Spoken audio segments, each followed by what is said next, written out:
In my past life, to prevent the school beauty from going astray, the academic genius tricked me into going to the equipment room.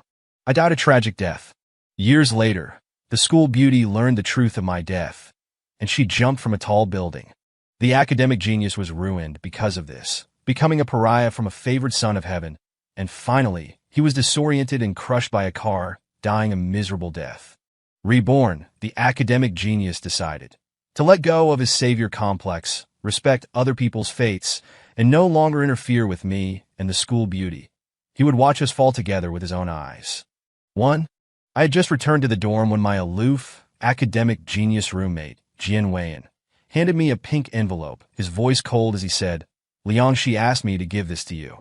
I took it and thanked him, not missing the detachment and faint disdain in his eyes. Jian Weian and Liangxi were classmates.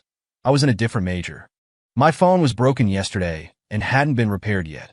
Liangxi, wanting to find me, could only ask Jian Weian for help. A girl was too embarrassed to directly state the time and place of a date, so she chose to write a letter. Tomorrow was the day of the postgraduate entrance exam. Liangxi's academic performance had always been excellent, but no one knew that she was prone to anxiety before exams. When we weren't together, she often used self-harm to relieve stress. After we got together, my embrace could help Liangxi ease her emotions. But Jian Weian didn't believe it. In his eyes, I, a slacker who never went to the library or study hall and often barely passed exams, was just greedy for Liangxi's young and beautiful body. He was certain that I would lead Liangxi into the lowest forms of lust, affecting her future. So, in my past life, he had imitated Liangxi's handwriting and tricked me into going to a remote equipment room. In this life, he handed me the letter not because he had agreed to Liangxi, but because of the hatred he had accumulated in his past life. In my past life, Jian Weian and I were also brothers who could play basketball on the court together. We lived in the same dorm, and he was generous and cheerful. He was the admitted favored son of heaven of the entire school, unlike me, who had gotten in by a stroke of luck. He was like the sun, shining wherever he went. Living in the same dorm as him, I felt honored. To avoid interfering with his studies and life, I mopped the floor twice a day, showered and washed clothes immediately after playing ball to keep the dorm clean. If anyone disturbed him, I was always the first to rush over to stop it. He was a distant flower on a high mountain. As a small weed, standing next to him, I felt as if his light was blinding.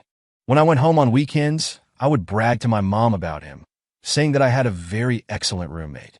My mom would toss her long, curly hair, her tone still as frivolous as ever. "Since he's rich, you should try to get on his good side. Even a little bit he might accidentally drop would be enough for your mom to gamble a couple of times." I retorted without hesitation, "Gamble, gamble, gamble. That's all you think about. Sooner or later, you'll lose so much that people will cut off all your fingers. You little bastard. Daring to talk to your mother like that. See if I don't beat you to death." Then the sound of heavy objects being thrown and crashing filled the room. Before long, I stormed out. She was my mom. I could only talk back. I couldn't fight back. My face was inevitably marked with 2 scratches, and I was quite a sight. But I didn't regret it. I wouldn't allow my mom to plot against Jian Weian. 2. I was a publicly acknowledged slacker and hoodlum at school. Classmates said I was a school bully who would bully classmates and rob them of money.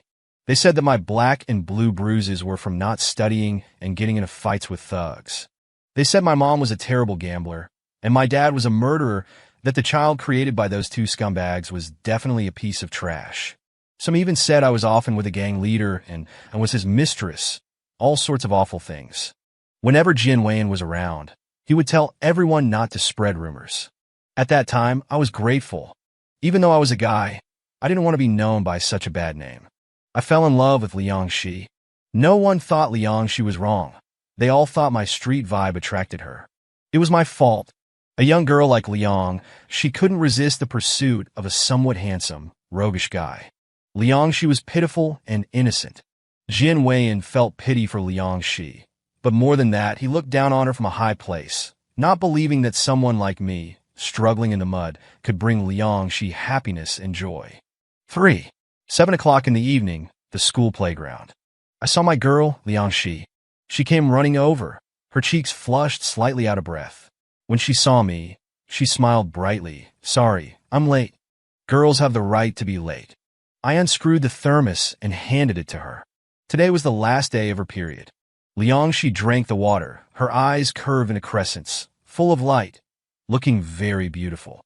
Liang, she was very beautiful. She had a classical, serene temperament. Her features were extremely delicate and pretty. She treated people with politeness and elegance, maintaining just the right distance. Moreover, her academic performance was always at the top of her class, and she was involved in the professor's research projects. She was the envy of everyone, a top student and school beauty, possessing both beauty and intelligence. Jian Weian was a cold, aloof academic. His parents were professors at a neighboring university. He was academically gifted and came from a good family. He and Liang, she were family friends, childhood sweethearts who grew up together. One was a well-matched childhood sweetheart, a high-quality man. The other was a scumbag, a low-achieving hooligan raised by a father who was a murderer and a mother who was a gambler.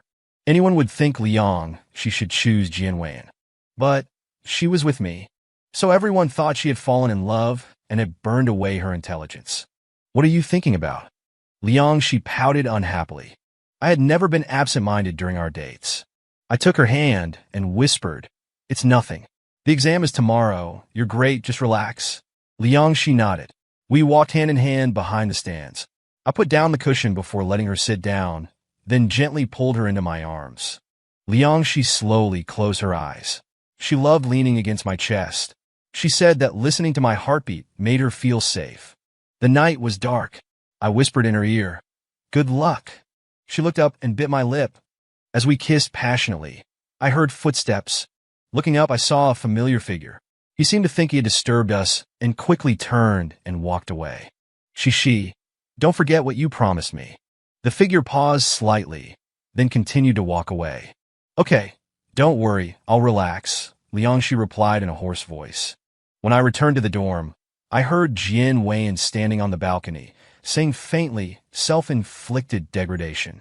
He thought that what Liang, she had promised me was to give up the postgraduate entrance exam, graduate from university, and then marry me and have children, living in poverty from then on. I chuckled. In his eyes, what was Liang, she? Was love, in the eyes of an independent and outstanding woman, about lowering herself to cater to her partner's mediocrity? Did he think that Liang, she should become a housewife, whose life after marriage and childbirth would only revolve around her husband and children, and not her own ideals and aspirations? How could that be? She was Liang, she. She was Liang, she who could compete with him for first place in their major. She had her pride and pursuits. She also understood what true love was. The person who loved her would want her to spread her wings and fly high, not keep the eagle locked in a cage. In this life, I came back to life on the night I died in my previous life. I also hoped that the tragedy of the three of us could stop, and that we could all live our own lives. At 9 o'clock in the evening, after I sent Liangxi back to the dorm, I prepared to go take care of some things. Today was Friday, and local students could go home for the weekend. I walked out of the school into the night. As soon as I walked out of the school gate, my mother walked up to me, grabbing my arm. I have no money. Give me money. My mother reached out her hand, speaking matter-of-factly. I'm still in school. I have no money. I push her away. No money. Don't think I don't know. You're doing underground boxing. If you don't give it to me, I'll go to your school and make a scene, get you expelled. My mom threatened me, looking like a complete rogue. Fine, then go ahead. At worst, I'll drop out of school, sell the house my dad gave me, and run away. Then you'll have nothing left. You won't even have a place to live. I stood my ground. You dare. You dare. You little bastard, I gave birth to you. You dare not care about me. I'll sue you. My mom was clearly intimidated. She was somewhat blustering, as if filial piety could suppress me. She had angered my grandpa to death, neglected my grandma in the countryside, and recently even cheated her out of her burial money. Someone like her wants to use filial piety to suppress me? Go ahead and sue me. Let's see if the court will judge you first or me. I took a step forward, and my mom instinctively stepped back. You better go back obediently now. At least you'll still have a place to live.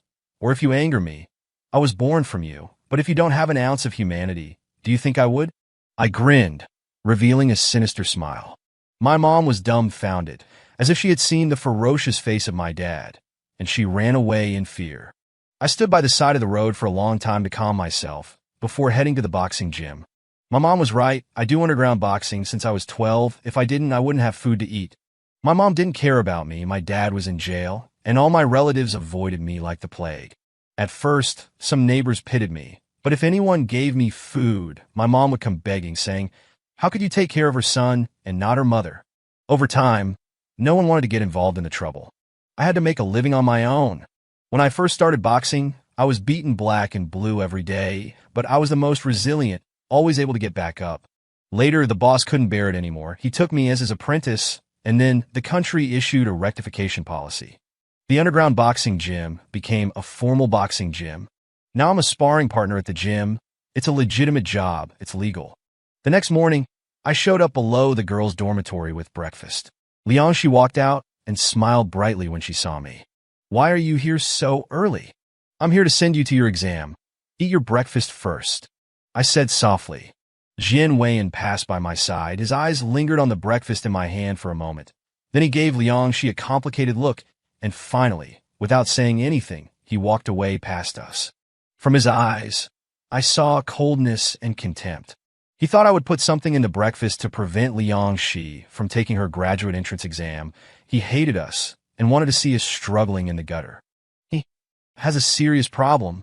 I sent Liangshi to the exam site. For the 2 days of the exam, I dropped her off in the morning and picked her up in the evening. Liangshi's mood was very stable. I could see that she was relaxed now. That was good. After all the exams were finished, Liangshi and Jian came out of the exam hall one after another. Jian parents came to pick him up, and he said after the exam that he was going to have dinner with them. Liangshi knew Jian parents, so naturally, she went over to say hello. "Hello, Uncle and Aunt Jian." She. "How did the exam go?" "It was okay. I basically knew everything." "You didn't plan on withdrawing from the exam?" "Withdraw from the exam? Why would I withdraw from the exam?"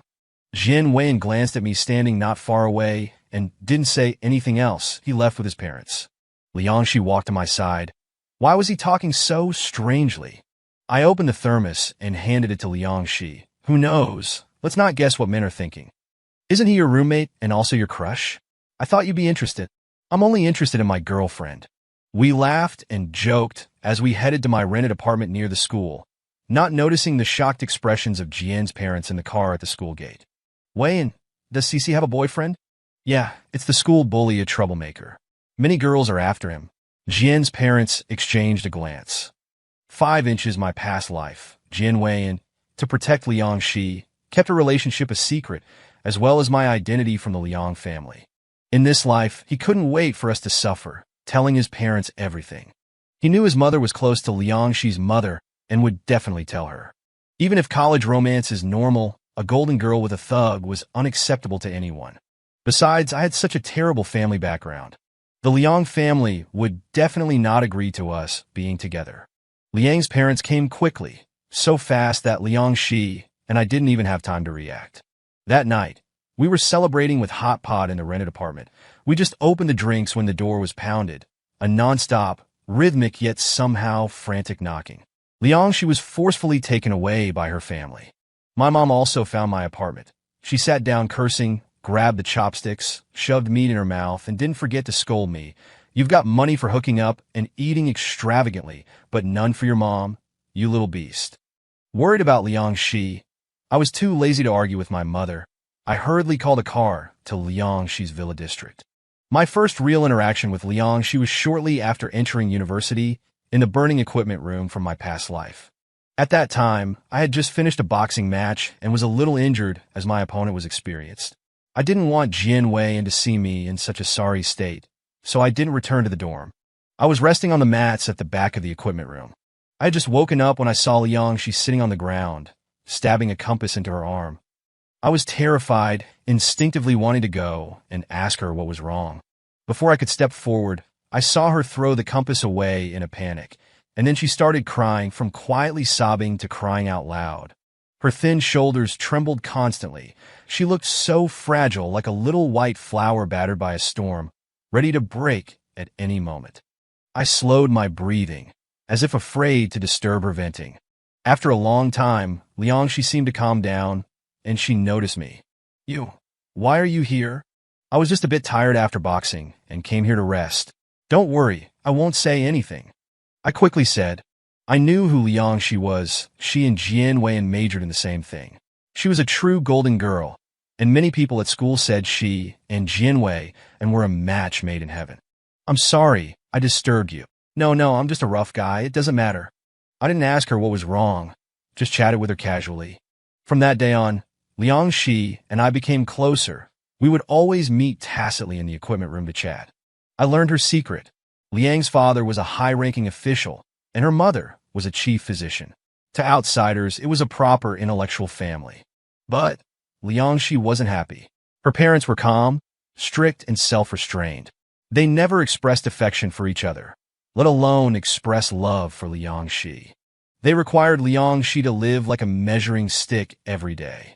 Her weight could not exceed the standard by an ounce, and there were requirements for the percentage of height growth each year. If any of these were not met, Shi would be faced with cruel training and strict dietary control. 166 centimeters tall and 44 kilograms, Shi had maintained that for 3 years. She dared not deviate. Even the frequency of changing her sanitary napkin during her period was strictly required by her mother. She had always been the golden girl in other people's eyes, always at the top of her class. She excelled at piano, horseback riding, and golf. Even though she preferred the pipa, swimming, and running, her parents didn't allow her to like things outside of their restrictions. She had to give them up. She slowly grew up according to the way they trimmed her. Because the price of rebellion was something she couldn't afford to bear. They would destroy her beloved items in front of her. When she was 5 years old, she fought with a kindergarten classmate. Without asking the reason, her mother warned her that she must be generous and proper. Then, in front of her, she elegantly cut to pieces the little rabbit she hugged to sleep every night. The little rabbit was handmade by she's deceased grandmother. She cried her heart out, but she's mother held up the scissors with arrogance. That scene was a shadow for she for many years to come. They could always precisely find what she loved. After that, gifts from classmates, her beloved postcards, her treasured CDs, were all destroyed one by one, and she had to learn to behave herself. Whenever I think of her experiences, my heart aches terribly. I wish I could suffer in her place. Day after day, she learned to suppress her emotions. She was so composed and elegant in front of people, always generous to others. She could yield to anyone as long as that person needed it. Even without being asked, she would take the initiative to give way. She had to be the perfect girl in her parents' eyes. Otherwise, she deserved to die. With nowhere to release her emotions, she could only vent by hurting herself. She said that the first time the knife cut through her skin, she only felt a slight sting. Looking at the bright red blood flowing out, she inexplicably felt a sense of exhilaration. I was terrified. Fortunately, she didn't reach the point of suicide before she met me. I told her that she could find another way. From now on, I would listen to her, and she could always come to me. The first time she took the initiative to find me was a month before the final exams in her first year of university. Her current major was biological science, which she didn't like. It was her parents' decision. She was tortured by reality and her own expectations, unable to focus on her studies, losing handfuls of hair, and even having strong suicidal urges. If she didn't get among the top students in the final exams, she would surely face a living hell. When I arrived, she had slit her wrists. Fresh blood had stained her clothes red.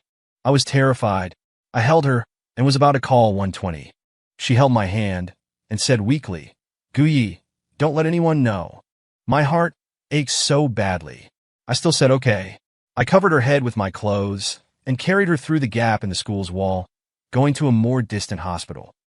She stayed in the hospital for 2 days. She told her teacher that some project data calculations were inaccurate and asked for a week off. Of course, the teacher wouldn't doubt a top student and immediately approved her request. I stayed with Shi for a week. When she was able to leave the hospital, I took her to an arcade, an amusement park, and an internet cafe, all places she had never been before. I also took her to eat KFC, McDonald's, boxed lunches, and fried noodles, all things she had never tried. I told her again and again that there were many things in this world she had never experienced. Sometimes it's okay to indulge a little and be happy. That night, she did the boldest thing she had ever done in her life. She kissed me and reached out to take off my clothes. We kissed passionately that night, almost crossing the line. But I held back. I had really fallen in love with this intelligent and pitiful girl. I told her, "We can date. After you truly understand me, if you are still willing, we will be together." That night, she cried in my arms for a long time. Her tears fell on my chest, lingering like a storm. In her previous life, she only found out I had died after the graduate school entrance exam results were released. Desperate, she ran to my house to find me, where my mother grabbed her by the hair and slapped her, calling her a slut and a bitch. She said that I was burned to death because of her, and that if they hadn't been secretly dating, no one would have gone to the equipment room at night. My mom was cursing frantically. She cursed Shi for being cheap, for falling so low, for sleeping with a boy before even graduating, and cursed her to die. She hit, scolded, bit, and even tore at Shi's clothes. She screamed, wanting everyone to see this shameless woman. Shi knelt on the ground begging my mom, begging her to let her in, to let her know where I was buried. I tried my best to protect my girl, but my hands kept passing through their bodies. I was powerless. It was Jian who arrived just in time. He wrapped Shi tightly in his jacket, taking the brunt of my mom's subsequent beatings and scolding. After that day, Shi was hospitalized. She attempted suicide many times. Although she was admitted to graduate school, she didn't attend. When her parents scorned her for being shameful, only Jian stayed by her side, accompanying her to see doctors, helping her take her medicine, and slowly recovering. They naturally got together. Later, Jian also didn't pursue graduate studies. He and Shi graduated and started working together. Later, after their families discussed marriage arrangements, they began preparing for their wedding. During that time, Shi was often absent-minded, but Jian was very pleased. The day before the wedding, Jian had too much to drink. He told his best man about the past, saying that his feelings for Shi were complex, containing both love and guilt. He talked about how he had changed the location of Shi's date with me. I heard it. I saw Shi standing at the bedroom door. She had heard it too. I desperately wanted to cover Jian mouth, but again, I failed. I heard Jian say, "I didn't know the equipment room would catch fire. I just didn't want Shi to go astray. I didn't want Shi to give up her bright future." The best man comforted him. "What's past is past, as long as you two are happy in the future." When I looked at Shi again, she had already turned and walked straight to the window. She murmured, "It's my fault. If I hadn't wanted to see you, he wouldn't have changed the location. And you wouldn't have died. No, it's not you, Shi. It has nothing to do with you, nothing at all. You can't. Don't," I shouted frantically. But Shi still unlocked the window's safety latch and then jumped down without hesitation. I fell with her, watching the smile on the corner of her lips, hearing her last words, "Gu Yi, I'm coming to find you." She bloomed before my eyes into a blood-red, vibrant flower. I cried, trembling, "Silly girl, I only wanted you to live well. Just living is good. Only by living can you find your own happiness. Why couldn't you let go of me?" Jian and the best man were awakened by the screams downstairs. They rushed out and saw the already dead Shi. Jian slumped to the ground. The best man said in a trembling voice, "Shi, she heard our conversation just now, knowing that you changed their meeting location, causing Gu Ye's death. She killed herself." Hey! The people around heard the best man's words, and someone spread the news. From that day on, Jian, the once praised prodigy, became a sinner who would do anything for love, destroying a couple in love. My mom, Shi's parents all came to the door to accuse him. Rejection from colleagues, curses from Jian's parents. Like heavy shackles, they crushed Jian in pain. In a mental daze, he had a car accident. A large truck ran over him. His bones were crushed, and the extreme pain magnified in his chest. Later, both he and I were reborn to that night, the night Jian helped Shi deliver the letter. Back to the turning point. Jinwei swore that he would respect everyone's fate. Liang, she was so ungrateful, whether she fell or not. What did it have to do with him? He would watch coldly, see us fall into the abyss together. 9. Letting Liang Shi's parents know we were together was the first blow Jianwei gave us. As soon as I arrived at Liang Shi's door, she ran out. Seeing me, she threw herself into my arms. Ayi. She. Ayi, I succeeded. I just successfully resisted. They were saying they would sue you for abducting a minor. I said I'm an adult. I'm doing this willingly. I looked at Liang Shi with heartache. She don't. Let me finish. They said I was so stubborn, that I was ungrateful, that they would break off relations with me. They even gave me my household registration book, told me to get lost. And so I did. Liang Shi cried loudly as she spoke. I hugged her tightly. She, you still have me? Am I very bad? Am I not obedient enough? Not good enough? Not compliant enough? I've tried, but I'm really fed up. I'm a person. I'm not a puppet in their hands. I have flesh and blood and emotions. Why must I live like a ruler? Why can't I have a little bit of freedom? Why do even I have to like someone according to their standards? Liang Shi cried uncontrollably, almost unable to stand. I picked her up, her arms wrapped around my neck, her face buried in my chest. My girl has suffered. She from now on, just go your own way. I'll always be with you. You are a free soul. I will always protect you. Hotel. I settled Liang Shi down, went to the supermarket to buy instant noodles and eggs, and also bought her favorite milk tea. She sat on the bed in a daze, holding the milk tea. I boiled the eggs with a kettle and helped her apply it to her face. Her face was swollen from being hit. Let's rest here tonight, and we'll go back to school tomorrow. Winter break is coming up soon, so think about where you want to go for a trip. I want to go to the north to see the snow, Liang Shi said quietly. She had never left the city where we lived, as her parents didn't allow it.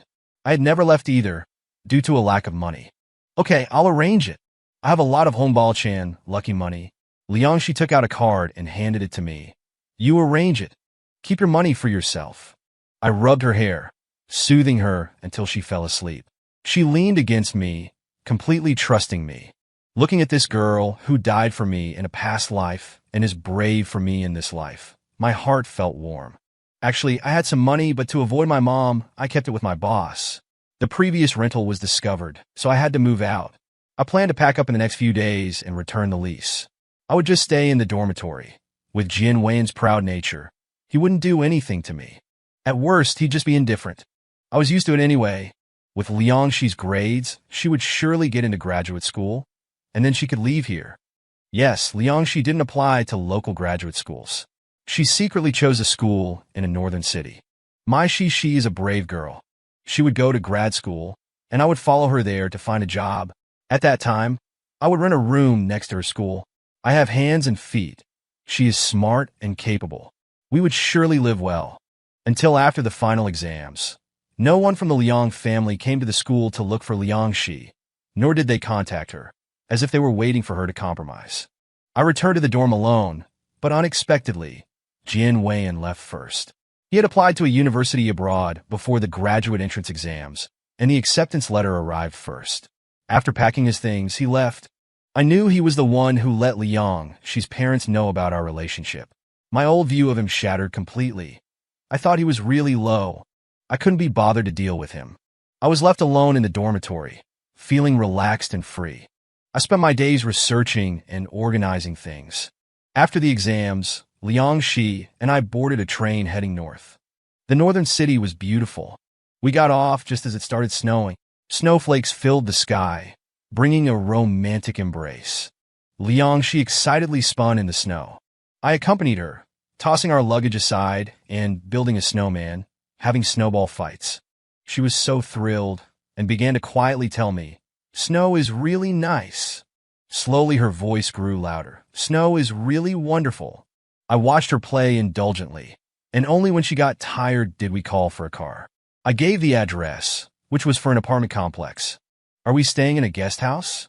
Liang Shi asked. "It's my rented place, next to the school where you'll do your graduate studies." I told the landlord I was here to study, and she even gave me quite a discount, I said with a smile. Renting is really expensive, right? Liangxi hesitated and asked. Liangxi didn't have a clear understanding of money. She had been raised like a caged canary, never able to independently decide what to buy. Everything she had was given by her parents. It's okay. I've been boxing these past few years and made quite a bit of money. My coach also introduced me to a gym here, so I won't be unemployed after graduation. I squeezed her little hand. Aren't you going to look for a job in your field? Liangxi tilted her head and asked. I didn't put much effort into my major while studying. I lowered my head, a bit ashamed. Things at home were chaotic, and I had to support myself. My energy was limited. It's fine, the prospect for self-media is very good. You can post videos of your boxing online, slowly build up followers. When you have enough followers, you can do live streams and engage them in boxing, Liangxi said. Sure, if that works out, during the holidays we can go out and have fun without affecting making money. My eyes brightened. Our Shishi is truly amazing. Looking forward to a bright future, we arrived at the rental house. The landlady was waiting for us, knowing we'd come straight over after getting off the bus. She had even cooked 4 dishes and made dumplings for us. Looking at the homeliness of the place, my heart felt warm. You two just settle in here. If you need anything, just tell me, the landlady said warmly. Thank you, sister. We thanked her repeatedly. After we were full, we finally began to explore our little home for the next 3 years. It was a 2-bedroom, 1 living room layout. The master bedroom had a double bed. The smaller bedroom had a single bed and a somewhat old desk. The living room had a large, semicircular balcony without closed windows. We could reach out and touch the snow when we opened the sliding door. 2 silly Southerners were excited beyond words. With no trace of sleepiness, we leaned together over the desk and started thinking about how to transform our little home. Of course, we needed the landlady's permission before any renovations. Many years later, even after we had a big house, we still couldn't help but recall that night. 2 heads huddled together, whispering and then laughing excitedly. Then we rested for 2 days, slowly buying daily necessities and exploring the city. My savings weren't much. After paying the rent, I had 5,000 yuan left. I set aside Liangxi's tuition first. The remaining money was partly for improving our daily life, and partly to save enough for our last semester's living expenses. In the second half of our senior year, after registration, we could start internships and then go back home after graduation. Liangxi and I discussed it and decided that after registering, we'd come back here. Once her grades were out, she'd contact the mentor here to help with experiments. This period was the most comfortable time I'd ever experienced in my life. In the blink of an eye, it was time for school to start. We went back to the university to register, completed the procedures, and headed to the high-speed rail station together. That's when my mother found me. She grabbed my arm and refused to let me go. Seeing Liangxi next to me, she started shouting and cursing. You little slut. You're the one who's made my son not come home. You little bastard. You don't even care about your mother for a woman. Are you even human? My mother's voice was very loud. Her shouting attracted many onlookers. Liangxi's face flushed red. She had never encountered such a shrew before and was a bit lost. She instinctively hid behind me. The onlookers started chiming in. Young man, how can you abandon your own mother? That's right, your mother raised you. How easy was that? Little girl, you're so pretty. How can you break up a mother and son relationship? I firmly grasped Liangxi's small hand and said with conviction, Do you want a gambling mother? The surrounding people were stunned. Do you want a mother who hasn't given you a penny since you were small? Who forced you to cook, wash clothes, and do chores since you were 5? Since the age of 12, I've had to support myself, not getting enough to eat, and having my pocket money taken from me. Do you want a mother like that? Do you want a mother who would rather give money to a strange man for cigarettes than buy me a piece of bread? I looked at them, enunciating each word clearly and powerfully. The onlookers fell silent. Those who had taken out their phones to record silently put them back down. My mother roared, What's wrong with you doing housework? Which child doesn't do housework from a young age? What's wrong with me spending the money you earn? I'm your mother. This time, the crowd erupted. What a terrible person. Young man, go quickly. Don't pay attention to her. That's right.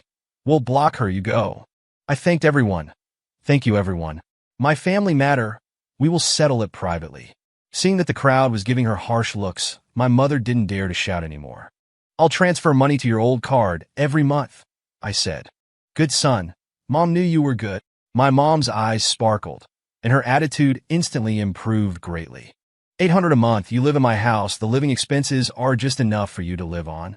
I'll arrange for someone to watch you, and once I find you gambling again, there'll be no money, and I'll sell the house too. You dare? My mom roared. See if I dare. When you want me to give you money, you can sue me in court. I'll pay whatever the court decides. You better believe what I'm saying now. Having said that, I pulled Liangxi into the station. My mom muttered, so stingy, generous with women, but so stingy with me. I didn't care and didn't look back. I need to be good to myself and Liangxi first. For her, I can't love her. Only responsibility remains. 11 back in the rented apartment, we finally settled down. Liangxi got into graduate school. She contacted her advisor beforehand, who was very happy to learn that Liangxi had moved here. We met him for a meal. The advisor was a typical northern elder, generous and enthusiastic. Knowing that Liangxi didn't have much to do for the time being, he took her straight to the lab to work on projects with her senior classmates. I also started a new job. I'm quite handsome and very popular at the boxing gym. I registered a self-media account and started by recording my boxing. Later, as my fans increased, I started live streaming boxing for them. By the time we graduated, I was a boxing blogger with hundreds of thousands of followers. Liangxi always praised me for being capable. We got our marriage certificate the day before she started school. In our new life, we are each other's only family. 3 years later, Liangxi graduated with her master's degree. We both fell in love with this city with its distinct seasons and settled down here. We bought a house, a detached villa in the suburbs. The building area was not large, but it had a huge yard. We wanted to build a tree house in the yard, dig a swimming pool, and plant climbing roses all along the wall. When they bloom in the summer, they'll cover the whole wall. Liangxi likes red. She said red is vibrant and lively. All the roses we planted were red. Liangxi also specifically set aside a patch of land, saying she wanted to grow vegetables and enjoy a self-sufficient life in the future. During Liangxi's 3 years of graduate school, her parents never contacted her. I don't know if they were just sulking or what. Liangxi also never mentioned them. My mom did contact me a few times, wanting more money, but I resolutely refused. The months she called frequently, I cut off her living expenses directly. After all, she hadn't reached the age where I should be paying her maintenance. After getting scared, my mom didn't dare anymore and lived her life peacefully. Later, our daughter was born. The little girl was soft and chubby. She was extremely cute.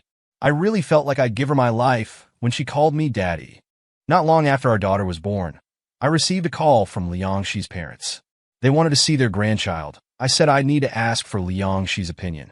They were very dissatisfied but still didn't call Liangxi. Of course, I wouldn't upset my wife, so I didn't mention it. Since they feel they've never been wrong, then we'll only bear the necessary responsibility.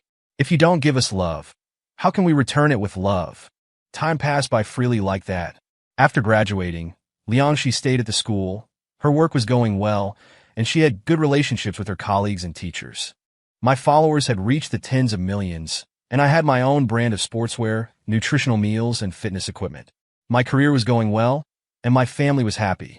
I didn't expect to see Jian Weian again. That day, when I was sending a friend to the airport, I happened to meet Jian Weian. Guyi, long time no see. Jian Weian looked at me, her gaze full of scrutiny.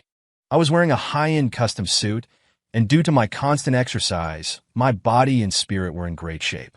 Jian Weian, long time no see. Are you here on a business trip? I asked. I'm here for a meeting. You in? Jian Wei paused. I laughed heartily. She and I got married right after college graduation. Our child is old enough to run errands now. Jian Wei was stunned. The Liang family agreed to your marriage. After we were together, my embrace could help Liang. She soothed her emotions. Jian Wei raised her chin and quietly replied with 2 words, very good. That's good, old classmate. I wish you happiness. I said, then turned and left. I'm doing well.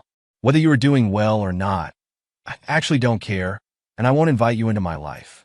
We are destined to be strangers. When I got home, Liangxi had already made dinner. Our little girl was barefoot, climbing the treehouse, singing loudly.